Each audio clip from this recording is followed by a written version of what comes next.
नमस्कार साथियों। 2024 की लोकसभा चुनाव प्रचार खत्म हो चुका है और कल अंतिम दिन है जहां 7वें चरण का चुनाव होगा। आज मैं जो हमारा चुनाव प्रचार था 13 अप्रैल से, उसके बारे में कुछ कहना चाहता हूं। हमने 77 दिनों में चुनाव आयोग को 118 शिकायतें प्रस्तुत की। ये 118 शिकायतें आचार संहिता का उल्लंघन, रिप्रेजेंटेशन ऑफ पीपल्स एक्ट 1951 का उल्लंघन और सुप्रीम कोर्ट के अनेक निर्णयों का उल्लंघन है। इसकी पूरी जानकारी आपको मिल जाएगी और ये सारा डिटेल हमने एक टेबल भी बनाकर आपको मिल जाएगा अगले 5-10 मिनटों में। पर कुल मिलाकर 117 शिकायतें हैं। इस पर क्या कार्रवाई हुई है, क्या कार्रवाई नहीं हुई है, इसकी भी जानकारी यहां दी गई है। इस 117 शिकायतों में 14 शिकायत सिर्फ निवर्तमान प्रधानमंत्री के खिलाफ है। उत्तर प्रदेश के मुख्यमंत्री के खिलाफ 8 शिकायतें हैं। निवर्तमान गृह मंत्री के खिलाफ 3 शिकायत, बीजेपी अध्यक्ष जेपी नड्डा जी के खिलाफ। ये सब जानकारी आपको मिल जाएगा। मैं कुछ सारांश दे रहा हूं आपको। 117 शिकायतों में से निवर्तमान प्रधानमंत्री के खिलाफ 14 शिकायतें हैं उल्लंघन का। 8 शिकायतें उत्तर प्रदेश के मुख्यमंत्री के खिलाफ हैं, 3 निवर्तमान गृह मंत्री के खिलाफ हैं और बीजेपी अध्यक्ष स्मृति ईरानी, हेमंत बिस्वा शर्मा के खिलाफ भी कुछ शिकायतें हैं। कुल मिलाकर 117 शिकायतें हैं और जहां जहां कार्रवाई हुई है, पर मोटे तौर से मैं कह सकता हूं कि बहुत सारे ऐसे शिकायतें हैं जिस पर कुछ कार्रवाई नहीं हुई। पर इसकी जानकारी मैं आपको देना चाहता हूं कि 13 अप्रैल से लेकर 30 मई तक कांग्रेस पार्टी ने चुनाव आयोग को 117 शिकायतें प्रस्तुत की। चुनाव आयोग का मॉडल कोड ऑफ कॉन्डक्ट का उल्लंघन, रिप्रेजेंटेशन ऑफ पीपल्स एक्ट का उल्लंघन और सुप्रीम कोर्ट के अनेक निर्णयों का उल्लंघन, जिसका हमने ये जिक्र भी किया है। अफसोस की बात है कि निवर्तमान प्रधानमंत्री के खिलाफ, निवर्तमान गृह मंत्री के खिलाफ, उत्तर प्रदेश के मुख्यमंत्री के खिलाफ कोई कार्रवाई, कोई नोटिस नहीं दी गई और ये जानकारी आपको मैं दे दूंगा। दूसरी बात जो मैं कहना चाहता हूं, पिछले 72 दिनों में जब से प्रधानमंत्री ने अपनी चुनाव प्रचार की शुरुआत की थी, पिछले 72 दिनों में हमने प्रधानमंत्री से 272 सवाल पूछे। खड़े हो जाए।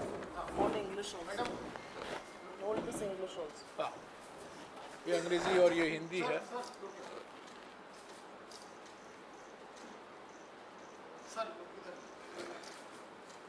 और ये सवाल जब कहीं जाते थे 3 या 4 सवाल हम उनसे पूछा करते थे। तो इस रिपोर्ट का शीर्षक है 72 दिन 272 सवाल, 0 जवाब, भाग मोदी भाग। तो ये सारे सवाल जो हमने उठाए हैं, आखिरी सवाल जो हमने उठाया था जब प्रधानमंत्री होशियारपुर गए थे, निवर्तमान प्रधानमंत्री होशियारपुर गए थे, तो 272 सवाल हमने पूछे हैं, एक जवाब भी नहीं आया है। पर प्रधानमंत्री ने एक चीज तो नोटिस उन्होंने कर ली और उनको थोड़ा बुरा लगा कि एक सवाल के संदर्भ में हमने निवर्तमान शब्द का इस्तेमाल नहीं किया था और उन्होंने कह दिया, देखिए अभी ये हमें निवर्तमान शब्द नहीं इस्तेमाल कर रहे हैं, इसका माने ये है कि हम हार मान गए हैं। वो गलती होगी, एक दिन एक सवाल के संदर्भ में वो निवर्तमान शब्द निकल गया, पर होशियारपुर तक हमने निवर्तमान प्रधानमंत्री शब्द का इस्तेमाल किया है, क्योंकि वो असली बात यह है कि वो निवर्तमान प्रधानमंत्री हैं। तो ये सवाल भी आपको मिल जाएगा। तीसरी बात, कांग्रेस पार्टी का जो अभियान रहा है, जो चुनाव प्रचार रहा है, बड़ा सकारात्मक एजेंडा और नैरेटिव जो तय किया गया है,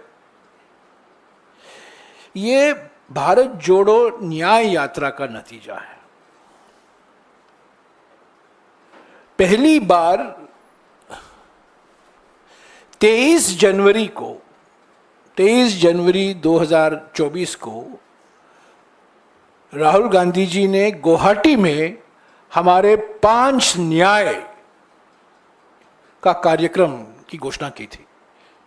नारी न्याय, युवा न्याय, किसान न्याय, श्रमिक न्याय और हिस्सेदारी न्याय।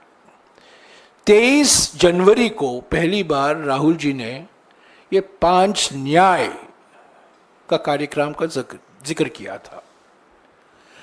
5 फरवरी 2024 को राहुल जी ने रांची में हिस्सेदारी न्याय की बात की और हिस्सेदारी न्याय को लेकर क्या हमारे 5 गारंटियां हैं उसका उन्होंने जिक्र किया। 13 फरवरी को अंबिकापुर में कांग्रेस अध्यक्ष मल्लिकार्जुन खड़गे जी और राहुल जी दोनों ने किसान न्याय को लेकर जो हमारे 5 गारंटियां हैं, एमएसपी को लेकर, कर्जा माफ गारंटी को लेकर जो 5 गारंटियां हैं उनकी घोषणा की। ये 13 फरवरी 2024 को। तब 7 मार्च 2024 को बांसवाड़ा में कांग्रेस अध्यक्ष मल्लिकार्जुन खड़गे जी और राहुल जी ने युवा न्याय को लेकर जो हमारे 5 गारंटियां हैं उसकी उन्होंने घोषणा की। 12 मार्च को नंदुरबार में राहुल जी ने कांग्रेस पार्टी के आदिवासी संकल्प, 5 सूत्री आदिवासी संकल्प, आदिवासी न्याय संकल्प की घोषणा की।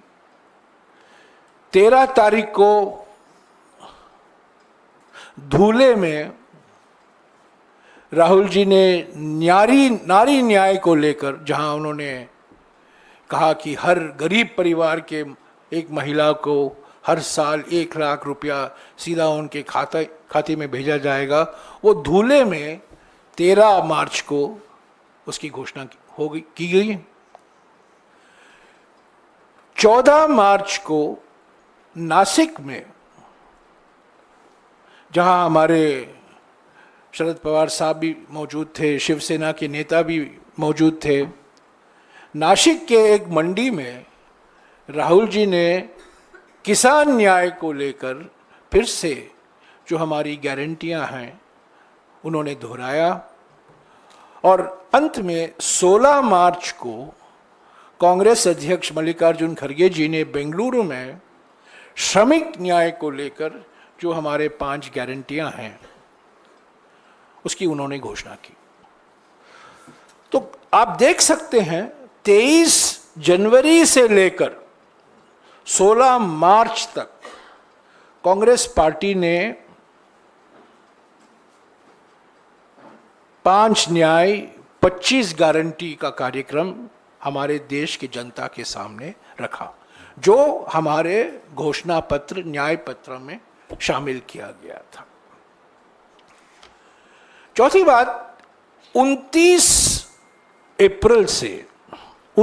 अप्रैल पाटन से, गुजरात से राहुल जी अपने सार्वजनिक सभाओं में भारत, ये है भारत का संविधान, इन्होंने इसको दिखाकर, अपने रैली में दिखाकर जो हमारा संकल्प है, जो हमारा गारंटी है सामाजिक न्याय को सुरक्षित रखने का, जाति जनगणना करवाने का, और जो 50% सीमा है अनुसूचित जाति, अनुसूचित जनजाति और पिछड़े वर्गों के लिए जो आरक्षण है, जो सुप्रीम कोर्ट ने जो 1992 में सीमा तय किया था, उसको बढ़ाने का गारंटी भी राहुल जी ने किया। ये 29 अप्रैल से ये अपने हर सभा में, हर रैली में ये किताब, भारत का संविधान, ये दिखाते थे और हमारी गारंटियां को दोहराते थे। तो हम समझते हैं कि हमारे चुनाव प्रचार के कारण, हमारे 5 न्याय 25 गारंटी के कारण, और जो हमने प्राथमिकता संविधान को सुरक्षित रखने के लिए जो हमने, हमारे कांग्रेस अध्यक्ष ने, राहुल जी ने, प्रियंका जी ने बार बार इसको दोहराया, हम समझते हैं कि यही वजह है कि इंडिया जनबंधन को स्पष्ट और निर्णायक बहुमत जरूर मिलेगा 4 तारीख को। मैं अभी, मेरे 2 सहयोगी पवन खेरा जी हैं और सुप्रिया श्रीनाथ जी हैं, मीडिया और पब्लिसिटी को लेकर जो हमारा एक समग्र मीडिया और पब्लिसिटी अभियान था वो पवन जी आपको बताएंगे। और सोशल मीडिया में जो हमने इस बार परिवर्तन आया और आप देखने लगे कि सोशल मीडिया में हमारी आलोचना की जाती थी कि आप बहुत पीछे हैं बीजेपी की तुलना में, किस तरीके से हमने हमारी सोशल मीडिया की रणनीति बनाई और क्या उपलब्धियां हुई, सुप्रिया जी आपको बताएंगी। तो पहले मैं पवन जी से गुजारिश करूंगा और उसके बाद सुप्रिया जी बोलेंगी। धन्यवाद जयराम जी।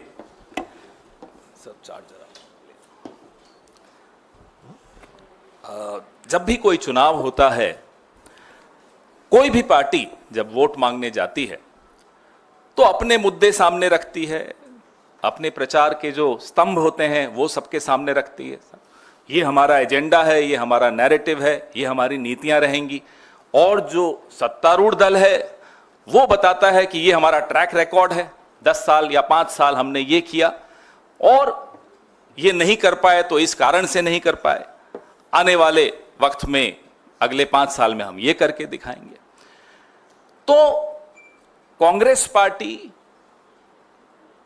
न से न्याय पे हमने अपना प्रचार अडिग रखा। जैसा कि जयराम जी ने अभी आपको बताया, हमने नारी न्याय, किसान न्याय, युवा न्याय, ऐसे 5 न्याय हमने आपके सामने रखे, देश के सामने रखे।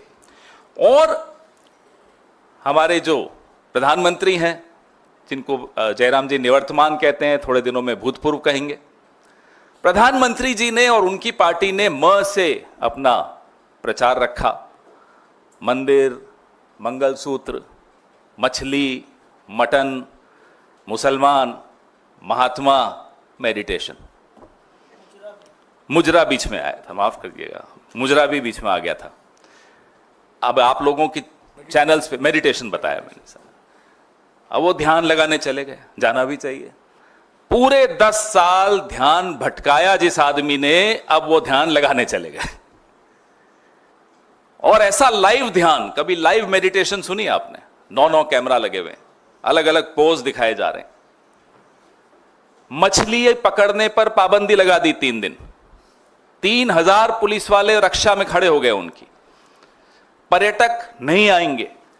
जितने भी समुद्र की तरफ खिड़कियां या दरवाजे होटलों के खुलते हैं, वो कमरे खाली। 7 स्टार ध्यान इसको कहा जाता है। हम जब नारी न्याय की बात कर रहे थे, हम जब गरीबों को न्याय दिलाने की बात कर रहे थे, तो नरेंद्र मोदी जी ने कहा कि मंगलसूत्र छीन लेंगे, ये भैंस छीन लेंगे, ये आपकी टोटी खोल के चले जाएंगे। अजीब सी वाहियात सी बातें सुनने को मिली इस कैंपेन में। 140 करोड़ लोगों का प्रधानमंत्री, 10 साल का प्रधानमंत्री, टोटी चोरी, भैंस चोरी, ऐसी ऐसी बातें इस प्रचार में आपने वहां से सुनी। जयराम जी ने मुझे कहा कि मैं अपने प्रचार की बात करूं, वो हमारे प्रचार की बात अधूरी होगी जब तक उनके प्रचार की बात नहीं करें। क्योंकि लोग तुलना कर रहे थे कि एक तरफ मल्लिकार्जुन खड़गे जी, राहुल गांधी जी, प्रियंका गांधी जी इस सरकार को जवाबदेह बना रही हैं, इनसे सवाल पूछ रहे हैं, इनसे पूछ रहे हैं कि साहब आपने ये क्यों नहीं किया, बेरोजगारी क्यों बढ़ी, महंगाई क्यों बढ़ी, महिलाओं के खिलाफ अत्याचार क्यों बढ़ा, जो कि एक विपक्ष का काम है। हम 5 साल लगातार ये सवाल पूछते आए, और लेकिन जब हम अपनी विजन, अपने जवाब सामने रख रहे हैं, तब भी हम वो सवाल दोहराएंगे। ये अपेक्षा हमसे लोग रखते हैं, इसलिए हम पूछ रहे थे। लेकिन उस वक्त प्रधानमंत्री जी क्या कर रहे थे वो आपने देखा। जो प्रधानमंत्री की भाषा थी, कुछ वक्त के लिए तो हमारे सुप्रिया जी के जो काउंटर पार्ट हैं अमित मालवीय जी, वो घबरा गए कि मेरी नौकरी खतरे में आ गई, मोदी जी तो ट्रोल बन गए। ऐसा ट्रोल प्रधानमंत्री हमने कभी नहीं देखा जो इस बार देखने को मिला। मन की बात करते करते मटन की बात करने लगे। बताइए, उनको हमारे प्रचार से ऐसे भटक गए। ये मैं अपनी खुद की पार्टी की तारीफ करूंगा कि हमारे प्रचार ने नरेंद्र मोदी के प्रचार को पटरी से उतार दिया। अपनी बात वैसे कुछ कहने लायक उनके पास था भी नहीं, अगर होता तो कह देते। अपनी बात उनकी कुछ नहीं थी। कल परसों खड़गे साहब ने बताया आपको प्रेस वार्ता के जरिए कितनी बार उन्होंने मोदी का नाम लिया, और कितनी बार कांग्रेस का नाम लिया, कितनी बार राहुल जी का नाम लिया, बीच बीच में नेहरू जी का भी नाम लिया। लेकिन देश को यह नहीं बताया कि आपने किया क्या, आप करने क्या वाले हैं। 400 पार का जब नारा दिया इन लोगों ने, और 400 पार के नारे के बाद जो इनके मंसूबे थे, इनके कुछ नेताओं ने बताने शुरू किया। अनंत हेगड़े, ज्योति मिर्धा, दिया कुमारी, अरुण गोविल, लल्लू सिंह, इन तमाम नेताओं ने मंसूबे बताए कि संविधान बदल देंगे। उस दौरान हमारे नेता राहुल गांधी, हमारी नेता प्रियंका गांधी, हमारे राष्ट्रीय अध्यक्ष मल्लिकार्जुन खड़गे जी, हमारे जयराम रमेश जी जहां जहां प्रचार में जाते थे, संविधान को बचाने की मुहिम छेड़ दी। प्रचार एक तरफ, चुनाव एक तरफ, चुनाव आते रहते हैं, जाते रहते हैं। लेकिन हमारी पार्टी के नेताओं को यह लगा कि अब ज्यादा आवश्यक हो गया है संविधान और लोकतंत्र को बचाने की मुहिम छेड़ना। और वो मुहिम हमारे नेताओं ने, हमारी पार्टी ने बहुत जिम्मेदारी से, बहुत बखूबी निभाई, बहुत अच्छी तरह वो मुहिम छेड़ी। हर देश के हर नागरिक के जुबान पे संविधान शब्द आ गया था। सबको ये चिंता होने लगी कि ये संविधान वाकई खतरे में है, और संविधान बहाना है, आरक्षण पे निशाना है। ये बात लोगों के दिमाग में बैठ गई। ना केवल आरक्षण पे निशाना है, हमारे आपके जो हुकूक हैं, हक हैं, अधिकार हैं, उन पर भी निशाना है। ये जो आज कैमरा सामने दिख रहे हैं, ये सब बंद हो जाएगा। आप मानिए ये बात को। अगर ये व्यक्ति जो भूतपूर्व होने वाले हैं, अगर ये चुनाव जीत जाते किसी गलती से भी, तो आप लोगों का ये सब बंद हो जाता। हम लोग यहां नहीं होते, जेलों में होते, और आप अपनी ईएमआई के संघर्ष में चल रहे होते। ये होने वाला था। ये देश खतरे की एकदम मुहाने पे आ चुका था। उसको बचाने की एक जो जिम्मेदारी हमारे नेताओं ने ली, हमारी पार्टी ने ली, वो वाकई काबिले तारीफ है। और इतना परेशान हुए नरेंद्र मोदी जी, इतने भटक गए, वो अपने ही दोस्तों पर आरोप लगा दिया कि ये टेम्पो भर भर के पैसे भेजते हैं। जयराम जी और मैं रोज सुबह सुबह एआईसीसी के बाहर आके देखते थे कोई टेम्पो आए, कोई टेम्पो आया ही नहीं। एक बार वो टेम्पो निकलते थे, एड्रेस कहीं और का दे दिया था उनको, वहां चले जाते थे। एक टेम्पो नहीं आया, आया होता तो आपको और ज्यादा हम विज्ञापन देते, बता रहा हूं आपको। और इतना वो भटके कि अभी तक तो भगवानों की आपस में लड़ाई कराते थे। जो हमारे बुजुर्ग नेता जो रहे नहीं, अब नेहरू जी की लड़ाई पटेल से करा दी थी, सुभाष चंद्र बोस जी की लड़ाई करा दी थी, अब रविवार की लड़ाई शुक्रवार से करा दी जाते जाते। क्या रविवार को छुट्टी क्यों है, ईसाइयों का यह प्रभाव है? अरे प्रधानमंत्री जी 10 साल हो गए आपको, ये मुद्दे हैं आपके पास कि रविवार को छुट्टी होनी चाहिए या नहीं होनी चाहिए। वो जब बोल रहे थे उस दिन सोमवार था, उससे एक दिन पहले छुट्टी ली थी उन्होंने, प्रचार नहीं किया था। जयराम जी ने ट्वीट किया था कि आज प्रचार नहीं कर रहे। तो मैं आपको बताने की कोशिश कर रहा हूं कि कैसे उनका प्रचार भटक गया और कैसे डिरेल हो गया, जिसको इंग्लिश में कहते हैं। जाते जाते उन्होंने एक और बात ज्ञान की कर दी। ज्ञान के तो वो सागर है, एंटायर पॉलिटिकल साइंस है। बोले कि बापू को कोई जानता ही नहीं था, पिक्चर बनी तब से जानते थे। मोदी जी आप पर 100 पिक्चरें बन जाए ना, आपको लोग भूल जाएंगे। ये आप लिख कर ले लीजिए, आपको पिक्चरें भी अब नहीं बचा पाएंगी। जो लेगेसी है, जो आप विरासत छोड़कर जा रहे हैं इस लोकतंत्र के लिए, उसको लोग भुलाने की कोशिश करेंगे, आने वाली पीढ़ियां भूलने की कोशिश करेंगी। यह स्थिति है। जर्मनी में एक शासक था, उसको लोग भुलाते हैं। आप जर्मनी में जाइए, उसका नाम ले लीजिए, वो बड़ी, उनका चेहरे का हाव भाव बदल जाते हैं, उनको शर्म आ जाती है। यही हालत इस देश में नरेंद्र मोदी जी की होने वाली है, विश्व में नरेंद्र मोदी जी की होने वाली। आने वाले 4 जून को हम फिर आपसे मिलेंगे और पूरे इन ऑल ह्यूमिलिटी हम आपको कह रहे हैं, विनम्रता के साथ कह रहे हैं, आप लोगों ने बहुत गर्मी में झेला, बहुत मेहनत की, बहुत पसीना बहाया, आपकी भी मेहनत कामयाब होगी। लोकतंत्र जीतेगा, इंडिया गठबंधन की सरकार बनेगी। बहुत बहुत धन्यवाद। शुक्रिया।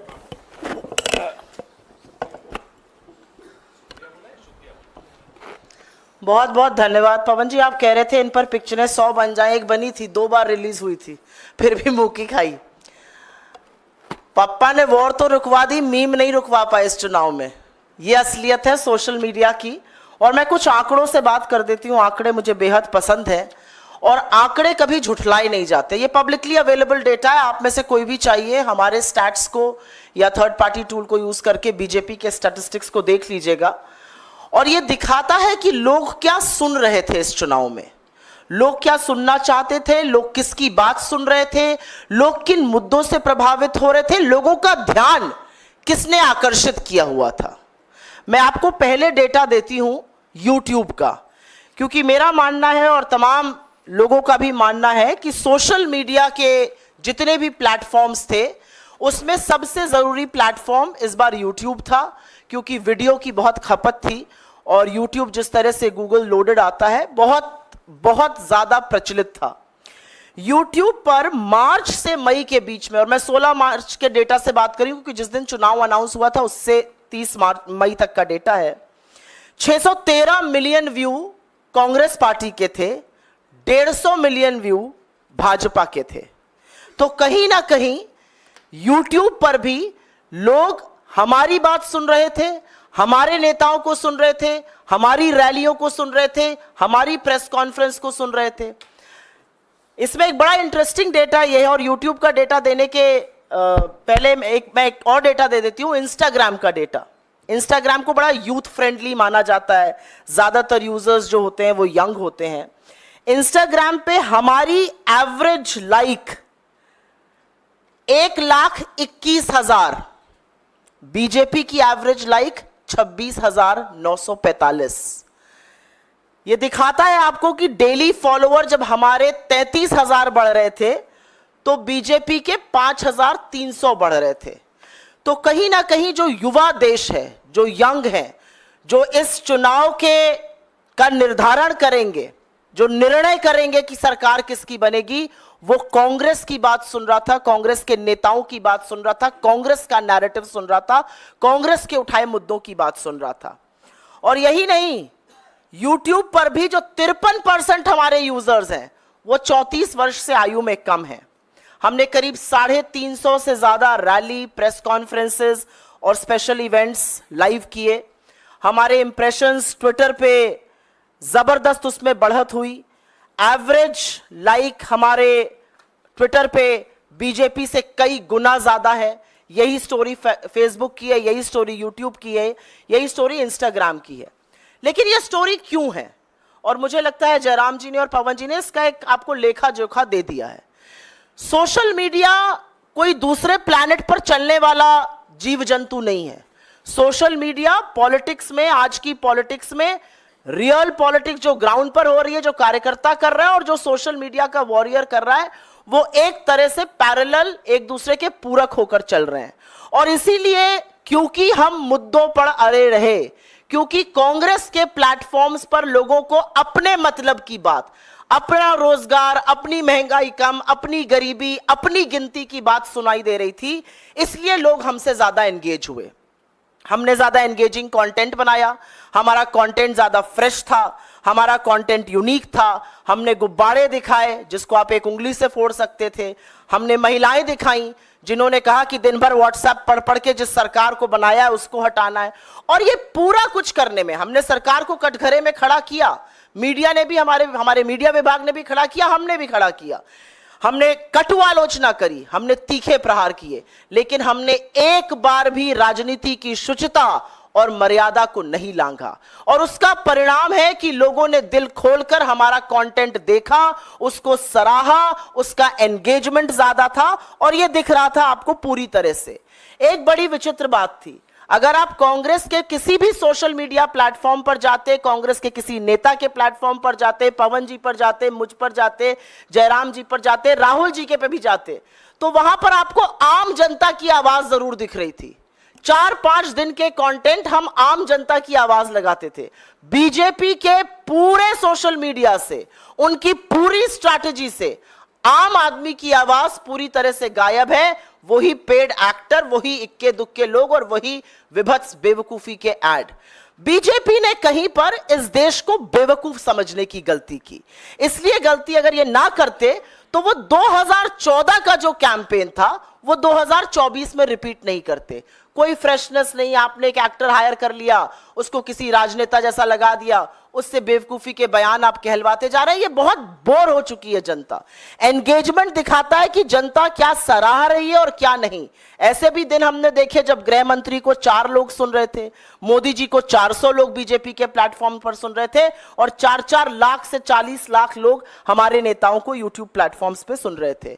हमने रियल टाइम फैक्ट चेक किया, बखिया उधेड़ी, कलई खोली बीजेपी के और मोदी जी के हर झूठ की।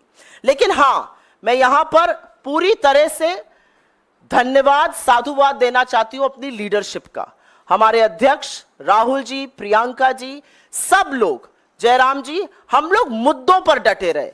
हम बिल्कुल भी डिस्ट्रैक्ट नहीं हुए। हमारा मुद्दा महंगाई था, बेरोजगारी था, आर्थिक असमानता था, महिला सुरक्षा था, बदहाल किसान था, मजदूर जो मजबूर है वो था, और हमारा इशू था हाशिए पर जो लोग हैं वो मुख्य धारा में आए। क्योंकि हमने वो बात करी, लोगों ने हमारी बात सुनी। असलियत यह है कि मोदी जी मंगल सूत्र और मुजरे की बात कर रहे थे, राहुल गांधी अग्निवीर और किसान की बात कर रहे थे। मोदी जी अपने परमात्मा होने का प्रूफ दे रहे थे दुनिया को।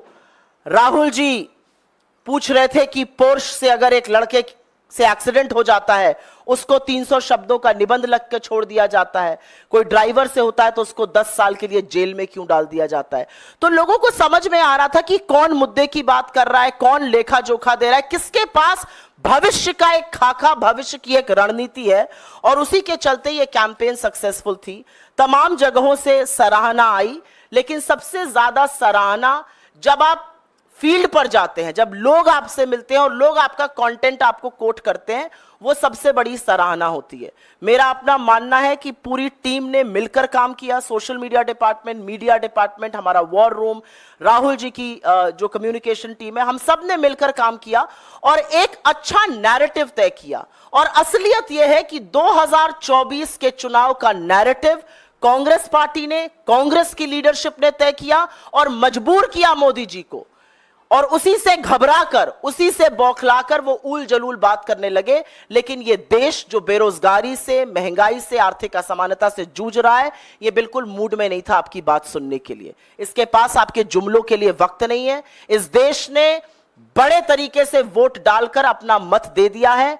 मैं आज ही उत्तर प्रदेश से लौटी हूं और पुनः वापस जा रही हूं अपना वोट डालने, और दावे के साथ कह सकती हूं, चौंकाने वाले प्रमाण आपको, जिसको तथाकथित बीजेपी का गढ़ कहा जाता है, वहां से आने वाले हैं। और इसलिए आ रहे हैं क्योंकि लोगों को एक उम्मीद, लोगों को एक भरोसा, लोगों को एक आशा हो चुकी है हमारा प्रचार प्रसार, हमारा कैंपेन, हमारी लीडरशिप की बात सुनकर, कि एक नेता सामने ऐसा है जो आंख में आंख डालकर आपसे सच बात कर रहा है, जिसको स्क्रिप्टेड इंटरव्यूज की, जिसको धनबल की, जिसको एजेंसी की, जिसको 80-80 इंटरव्यू की जरूरत नहीं है।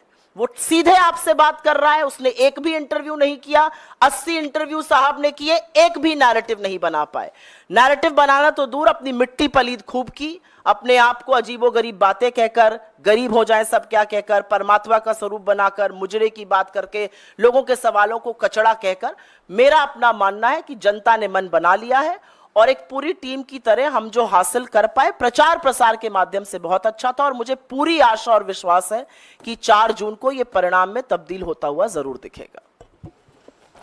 शुक्रिया। आपको ये जो इलेक्शन कमीशन की शिकायतें हैं आपको मिल गया होगा अब तक, और ये जो रिपोर्ट है भाग मोदी भाग, जो 272 सवाल है जिसका कोई भी जवाब नहीं है, वो भी आपको मिल गया होगा। कुछ सवाल? हाँ जी। मेरा सवाल ये है कि जैसे आपने जो डेटा दिया कि जो आपने चुनाव आयोग से शिकायत की, क्या कुछ ऐसे इसका भी डेटा है कि कितने बार चुनाव आयोग ने आप लोगों को नोटिस जारी किया या उनको नोटिस जारी किया, उस पर एक्शन हुआ हो? नहीं, हमको भी नोटिस आए। आप जानते हैं कि हमने एक शिकायत की थी प्रधानमंत्री के खिलाफ, उस संदर्भ में उन्होंने प्रधानमंत्री को तो नोटिस नहीं भेजा, राहुल जी को भी नहीं भेजा, पर राहुल जी निशाना तो थे, पर खरगे जी को नोटिस आया और वहाँ नड्डा जी को नोटिस गया। पर जो हमारी शिकायत थी, जो 14 हमने प्रधानमंत्री, व्यक्तिगत रूप से हमने प्रधानमंत्री की भाषा के खिलाफ और उनके चुनाव प्रचार के खिलाफ जो हमने शिकायत की थी, उस पर कोई उन्होंने कार्रवाई नहीं की। अफसोस के साथ कहना पड़ता है, हम बार बार हर हफ्ते हम चुनाव आयोग से मिला करते थे और हम उनसे गुजारिश करते थे कि इस पर कार्रवाई हो, पर अफसोस की बात है कि 117 टोटल, कुल मिलाकर 117 शिकायतें हैं, उनमें से 14 सीधे प्रधानमंत्री से जुड़े हुए। जयराम जी, आप लोगों ने शिकायत की थी कि प्रधानमंत्री एक और बात मैं कहना चाहता हूँ, ये जो 117 शिकायतें हैं, ये AICC की तरफ से शिकायतें हैं। हमारे जो PCC हैं, Tripura PCC, Assam PCC, UPCC, Rajasthan PCC, वो अपना शिकायत अपने चुनाव आयोग में करते थे। ये सेंट्रल इलेक्शन कमीशन यानी स्टेट चुनाव आयोग नहीं, यहाँ के चुनाव आयोग AICC की तरफ से हमने 117 शिकायतें की हैं। ये 77 दिन का आंकड़ा है। पहला शिकायत हमने 13 तारीख मार्च को किया था और आखिरी शिकायत हमने 30 तारीख को, ये आप जानते हैं, ये गहरे चिंतन को लेकर हमने किया है। सर, जयराम जी, जो आपने आखिरी शिकायत की थी 30 तारीख को, उसमें आपने अपील की थी, चुनाव आयोग से मांग की थी कि प्रधानमंत्री के मौन व्रत के लाइव टेलीकास्ट पर रोक लगाई जाए, और ये चुनाव आयोग का मतलब चुनाव आचार संहिता का उल्लंघन है। लेकिन चुनाव आयोग ने माना कि ये चुनाव आचार संहिता का उल्लंघन नहीं है। इसको कैसे देखते हैं आप? चुनाव आयोग ने सीधे खारिज किया। मैं आपको पढ़कर सुनाता हूँ कि हमने शिकायत की थी प्रधानमंत्री के खिलाफ। ये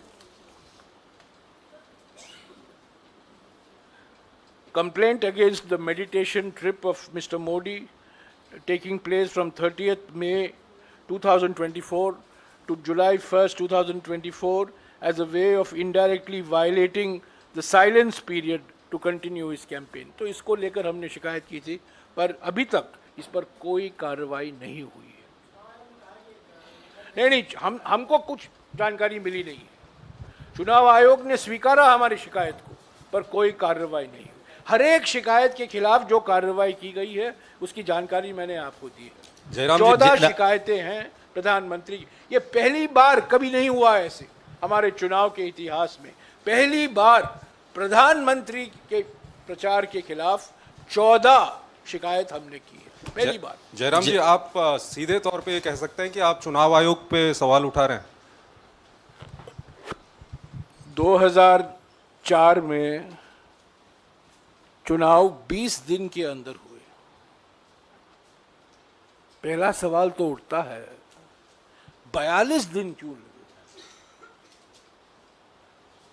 डिजिटल इंडिया बन गया, स्टैंड अप इंडिया बन गया, सब इंडिया बन गया।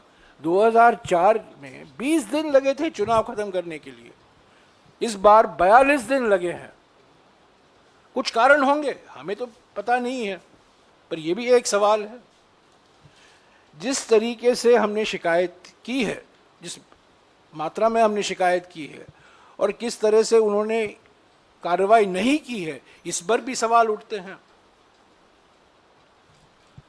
हमने मई 2023 से चुनाव आयोग से टाइम मांगा था वीवीपैट को लेकर, उस पर भी चुप्पी थी, हम मिल नहीं पाए। और आप जानते हैं कि हमारे दबाव के कारण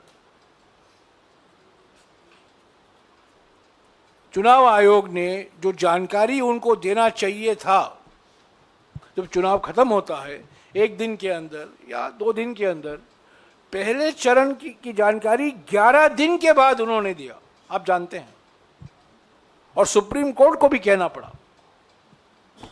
तो कई सवाल उठते हैं चुनाव आयोग के व्यवहार पर। चुनाव आयोग एक संवैधानिक संस्था है, हम चुनाव आयोग का बहुत सम्मान करते हैं, पर अफसोस की बात है कि इस बार निष्पक्षता हमें दिखाई नहीं दिया। सुप्रिया जी, एक सवाल इधर से है।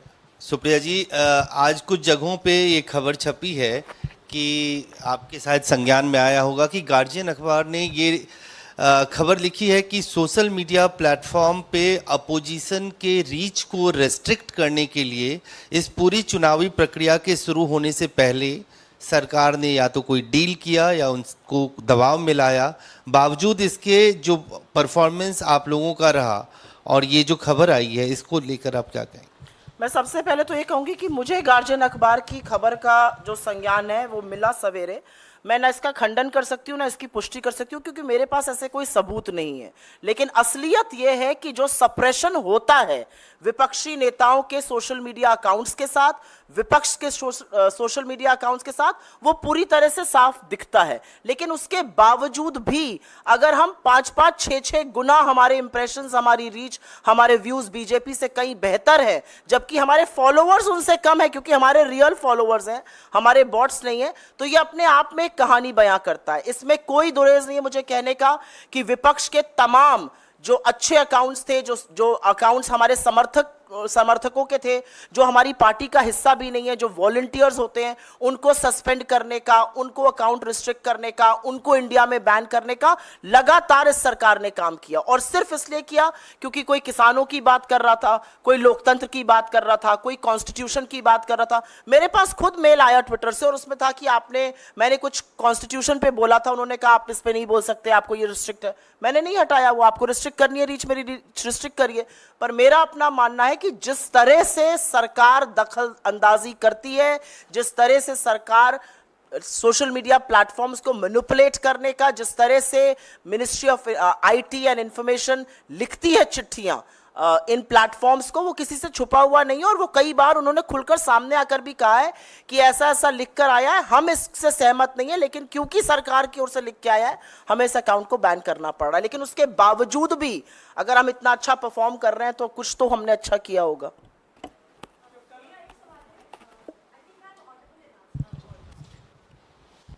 मेरा सवाल है जयराम रमेश जी को। अगर वेस्ट बंगाल के जो क्वेश्चंस हैं वो देखे जाए तो वो बिल्कुल ही तृणमूल कांग्रेस पिछले उनके चुनाव के जो प्रचार के टाइम पे जो सवाल उन्होंने उठाए हैं उससे हूबहू मिलते जुलते हैं कांग्रेस के सवाल भी। क्या ये अपने अलाइज को ज़्यादा खुश करने के लिए और ज़्यादा? ये संयोग है। इसमें कोई राजनीति नहीं है। पश्चिम बंगाल में जो चुनाव लड़ाया गया है लोकसभा के लिए लड़ा गया, ये विधानसभा के चुनाव नहीं है। और हम बीजेपी के खिलाफ लड़ रहे हैं, ये विधानसभा चुनाव नहीं है। और टीएमसी के नेता ने खुद कहा है कि मैं इंडिया जनबंधन को समर्थन देती हूँ। टीएमसी इंडिया जनबंधन का हिस्सा है। जो सवाल हमने किया है, जब भी प्रधानमंत्री पश्चिम बंगाल जाते हैं और गए हैं, वो पश्चिम बंगाल की जनता वो सवाल कर रही है। इसको आप कोई राजनीतिक चश्मे के से मत देखिएगा, ये जनता के सवाल है। और जो भेदभाव हुआ है पश्चिम बंगाल सरकार के खिलाफ, वो भेदभाव पश्चिम बंगाल की जनता के साथ हुआ है, इसीलिए हमने ये मुद्दे उठाए हैं। मैं जानता हूँ आपके प्रश्न के पीछे क्या मायने हैं पर इसीलिए मैं आपको कह रहा हूँ, ये किसी एक पार्टी के पक्ष के लिए नहीं है। पर यह बात सही है कि ये सवाल टीएमसी भी उठा रही है, और ये सवाल कुछ बीजेपी के नेता ने भी उठाया है पश्चिम बंगाल में, क्यों हमारे खिलाफ भेदभाव किया जा रहा है। तो ये पश्चिम बंगाल के सवाल पश्चिम बंगाल की जनता की चिंता है, इसीलिए हमने उठाया। कल राहुल गांधी ने एक वीडियो जारी किया था और उसमें उन्होंने ये अपील किया कि अंतिम समय तक पोलिंग बूथ और स्ट्रांग रूम पर नज़र बनाए रखें। तो क्या गड़बड़ी के आसार नज़र आ रहे हैं, इसके पीछे क्या देखते हैं आप? मुझे लगता है कैंपेन खत्म करने के बाद राहुल जी ने पूरे देश में हर प्रांत में, कितने शहरों में, कितनी कंस्टिट्यूएंसीज में जाकर कैंपेन किया है। और हम लोगों में से हम सब लोग किन्हीं किन्हीं रैलीज में वहां पर रहे, और जिस तरह से जन सैलाब और एक सुनामी हमने देखी है, मुझे लगता है उनका वीडियो जो था, उसका जो पहला अंश था, वो लोगों को, कांग्रेस के कार्यकर्ताओं को, इंडिया गठबंधन के कार्यकर्ताओं का साधुवाद करते हुए था। और उन्होंने बिल्कुल सही कहा कि आप लोग मुस्तैदी से डटे रहिएगा और ईवीएम पर नजर रखिएगा, पोलिंग पर आखिरी दम तक रहिएगा जब तक काउंटिंग हो रही है। इसमें कहने में क्या दिक्कत है? लोगों के मन में संशय तो है ही ईवीएम को, तो अपने कार्यकर्ताओं को एड्रेस कर रहे हैं, इसमें तो मुझे नहीं लगता कोई कंट्रोवर्सी, ऐसा कोई सवाल आना चाहिए।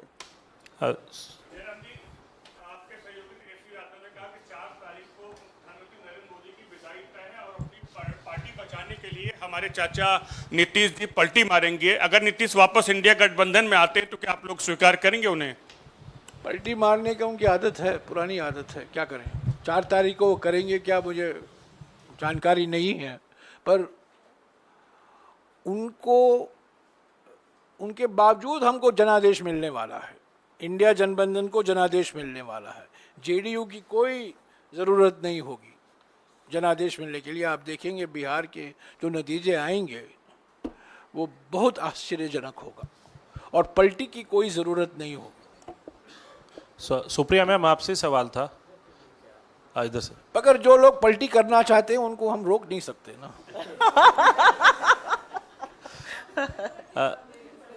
सुप्रिया मैम, आपने पूरा डेटा एनालाइज कर लिया, किस ये डेटा हम आपके साथ साझा भी कर नहीं, वही मैं कह रहा हूँ, आपने एनालाइज ये भी कर लिया कि किस एज ग्रुप ने देखा, कितना देखा, रीच भी कर ली। तो आप लोगों ने ये भी क्या एनालाइज कर लिया कि कितने वोट आपको पड़ रहे हैं और कितनी सीटें आप लेके आ रहे हैं? स्पष्ट बहुमत की सरकार बन रही है, ये जयराम जी ने कहा। मुझे नहीं लगता कि ये कुछ हंसी मजाक की बात है, क्योंकि जो डेटा हमारा है वो फैक्चुअल डेटा है, वो पब्लिकली अवेलेबल डेटा है। ये डेटा हमने अपने घर में बैठ के खादान में तो बनाया नहीं है। तो जो लोग हमें देख रहे हैं, हमारे इंप्रेशंस आ रहे हैं, हमारे व्यूज आ रहे हैं, हमारा एंगेजमेंट आ रहा है, कमेंट आ रहा है, लाइक आ रहा है, उस डेटा को हम आपके साथ साझा कर रहे हैं। आप जब वीडियो देखते हैं और आप लोग सब लोग रील वगैरह देखते हैं, जो पसंद आती है उसी को लाइक करते हैं, जो पसंद नहीं आती उसको लाइक नहीं करते। तो अगर 5 गुना लोग हमारे कहे हुए मुद्दों को, हमारे लीडर्स के वीडियो को, हमारी रैलीज के वीडियो को, हमारी प्रेस कॉन्फ्रेंसेस को लाइक कर रहे हैं, तो कहीं ना कहीं वो हमसे प्रभावित है, और जो हमसे प्रभावित है वो जाकर इंडिया गठबंधन वाले निशान पर ही button दबाएगा। Supriya ma'am, ma'am, 2 questions. First is that Prajwal Revanna is now being taken into the custody, but a lot of leaders focus are on the election campaign. But sir, it is related to, because many of the leaders have questioned about the timing discuss also, the that Revanna why case such date is separately. being used. Let's focus. This press conference is on the election campaign. Your question is an important question. I'll answer it separately. हाँ जी, sir, प्रचार का अंतिम दिन भी चला गया, आपका last phase का कल चुनाव है, तो आपके पास इतने सारे आंकड़े आ गए हैं, तो किस आधार पर कांग्रेस के पास ये कहना है कि वो गठबंधन के साथ पूर्ण बहुमत आ रही है? उत्तर प्रदेश है, आप जहाँ पे आपकी परफॉर्मेंस जैसा कि सुनने में आ रहा है आउटस्टैंडिंग है, तो वो क्या कारण है और पार्टी कुल कितनी सीटें लेकर आ रही है? मैंने आपको पहले दिन 2 चरणों के बाद जो रुझान आए थे, मैंने कहा था कि इंडिया जनबंधन को स्पष्ट और निर्णायक जनादेश मिलना तय हो गया है। राजस्थान, महाराष्ट्र, कर्नाटका, उत्तर प्रदेश, बिहार, तेलंगाना ऐसे राज्यों में जहां 2019 में हमारा बिल्कुल सफाया हो गया था, इस बार आप देखेंगे हमारा प्रदर्शन बहुत मजबूत होगा। राजस्थान में हमारा ही प्रदर्शन मजबूत होगा, महाराष्ट्र में, उत्तर प्रदेश में, बिहार में गठबंधन के रूप में हमारा प्रदर्शन मजबूत होगा। तो पहला कारण ये है, और मैं दिल्ली में बैठकर नहीं कह रहा हूं, मैं खुद इन राज्यों में गया हूं, हमारे नेता गए हैं, हमारे कांग्रेस अध्यक्ष गए हैं, राहुल जी गए हैं, प्रियंका जी गई हैं, मेरे दो साथी भी गए हैं, मैं खुद गया हूं। और जो 2019 में जो माहौल था इन विशेष तौर से इन राज्यों में, इसमें मैं हरियाणा भी जोड़ूंगा, इसमें मैं पंजाब भी जोड़ूंगा, हम लोग सब लोग पंजाब से आ रहे हैं, पंजाब भी जोड़ूंगा इसमें। पर पंजाब में 2019 में हम शिखर तक पहुंच गए थे, पर हरियाणा, राजस्थान, महाराष्ट्र, कर्नाटक, तेलंगाना, उत्तर प्रदेश, बिहार में हमारा सफाया हो गया था। तो पहला कारण यह है कि 2019 की तुलना में इन 7-8 राज्यों में हमारा प्रदर्शन मजबूत है। पर सबसे बड़ा कारण हमारे आत्मविश्वास का ये है प्रधानमंत्री का प्रचार। जिस तरीके से वो भोकलाए गए हैं और रोज को नया मुद्दा ढूंढते थे, कोई कंसिस्टेंट, ये आलोचना कांग्रेस पार्टी की जाती थी कि आपका कोई नैरेटिव नहीं है, आप रोज बदलते रहते हैं। इस बार प्रधानमंत्री पर यह आरोप लगाया जा सकता है, रोज एक नया जान हटाने के लिए एक नया मुद्दा उठा देते थे, और जो झूठ की महामारी है वो उन्होंने फैलाया है। हमारे घोषणा पत्र को लेकर, राहुल जी के भाषणों को लेकर, खड़गे जी के भाषणों को लेकर, ये बिल्कुल साफ हो गया था कि वो घबराए हुए हैं, भोकलाए हुए हैं। वो जो प्रधानमंत्री में जो जिस आत्मविश्वास के साथ बोला करते थे, इस बार देखिए वो दिखाई नहीं देता है, थके हुए दिखते हैं। तो इसीलिए हमें विश्वास है। और तीसरी बात, 2019 में एक बालाकोट था, वो एक मुद्दा था, भावनात्मक मुद्दा था। इस बार कोई लहर नहीं था, चुपचाप तरीके से किसान, युवा, और मैं समझता हूं संविधान को लेकर जो मुद्दा बना, आरक्षण को लेकर जो मुद्दा बना, ये हमारे लिए बहुत फायदेमंद हुआ। तो इसीलिए मैं कह रहा हूं आत्मविश्वास के साथ, कोई एक आंकड़ा नहीं दूंगा, पर मैं ये कहूंगा कि जनादेश स्पष्ट और निर्णायक होगा, और एनडीए के जो कई घटक दल हैं कतार में खड़े होंगे इंडिया में शामिल होने के लिए। और थैंक यू।